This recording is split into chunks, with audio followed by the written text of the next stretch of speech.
नमस्कार बंधुरा आज के आबार एक रेसिपि निये हाजिर हয়েছি पम्फ्रेट माछेर रेसिपि।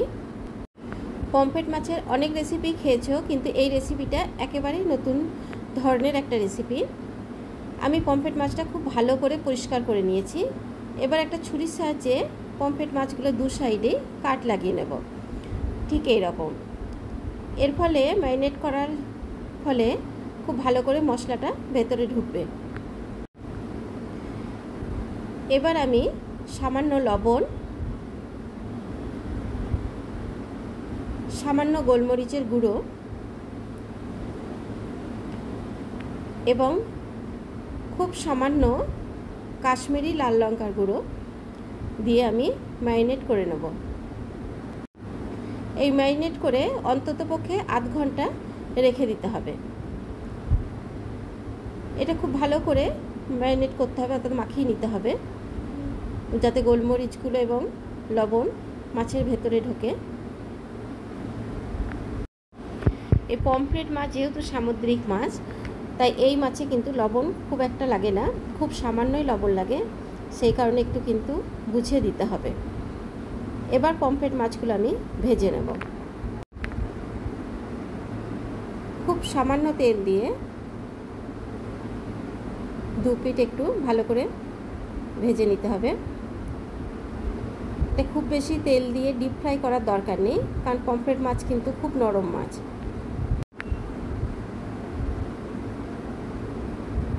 এইভাবে আমি সব মাছগুলোই ভেজে নেব। এখানে সবগুলোই ভাজা হয়ে গেছে। এবার আমি একটা মশলা করে নেব। এখানে একটা মিক্সিং জার নিয়েছি এবং একটা গোটা পেঁয়াজ টুকরো করে দিলাম, কিছুগুলো রসুনের কোয়া, একটা কাঁচা লঙ্কা এবং কিছুটা বাদাম, একটা টমেটো হাফ করে নিয়েছি, 2 কুচি টমেটো দিলাম এবং 1 চামচ পোস্ত।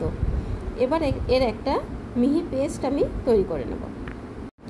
এখানে পেস্ট তৈরি হয়ে গেছে। এবার একটা কড়াইতে মধ্যে 2 চামচ সাদা তেল নিয়ে আমি মশলাটা দিয়ে দিলাম। এটা তেলের মধ্যে খুব ভালো করে নাড়াচাড়া করে নিতে হবে যাতে পেঁয়াজ রসুনের কাঁচা গন্ধটা চলে যায়। এইটা বেশ কিছুটা সময় ধরেই কষিয়ে নিতে হবে। এবার পরিমাণ মতো লবণ দিলাম এবং টেস্টের জন্য হাফ চামচ চিনি দিয়ে দিলাম। আবারও খুব ভালো করে নাড়াচাড়া করে নিতে হবে যতক্ষণ না মশলাটা খুব ভালো করে কষানো হয়। এখানে মশলাটা খুব ভালো করে কষানো হয়ে গেছে। এবার আমি পরিমাণ মতন জল দিয়ে দিলাম গ্রেভিটা করার জন্য।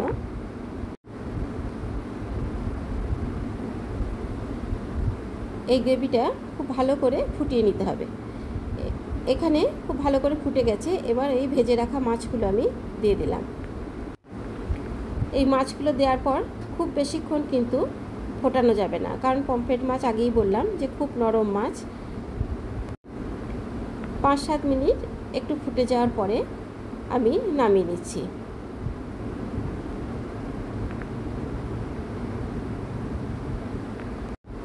এই রেসিপি যদি ভালো লাগে তো অবশ্যই লাইক এবং শেয়ার করো। নতুন বন্ধু হয়ে থাকলে অবশ্যই চ্যানেলটিকে সাবস্ক্রাইব করে নিও। এই মাছটা পরিবেশন করার সময় আমি ওপর থেকে কিছুটা বেরেস্তা ছড়িয়ে দিলাম, কারণ এতে খেতেও ভালো লাগবে এবং দেখতেও ভালো লাগবে। আমার এই পুরো ভিডিও দেখার জন্য অনেক অনেক ধন্যবাদ।